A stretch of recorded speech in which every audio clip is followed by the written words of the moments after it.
ষড়যন্ত্র চলছে। ষড়যন্ত্রটা কি? যে বিএনপিকে নির্বাচনে আসতেই হবে।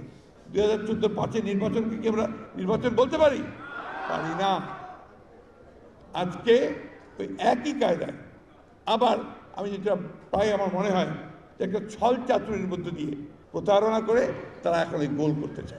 আন্দোলনের সঙ্গে শিক্ষার্থীরা সরাসরি জড়িত, আমরা এই আন্দোলনের সঙ্গে কখনোই সরাসরি জড়িত নই।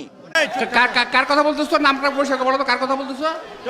ওই বেটা, কার কথা বলতেছিস তুই? ফাজিল কোথাকার। নবী কি জেলে গেছে নাকি বেটা? নবীরে ধইরা জেলে দিয়ে কমুনে শালা বেটা, ফাজিল গুলা কোথাকার।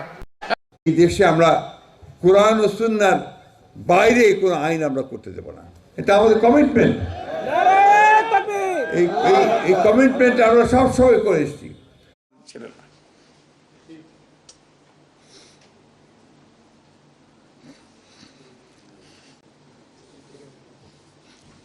এই ভয়াবহ পরিস্থিতি আমরা আছি, গুম করে দেয়,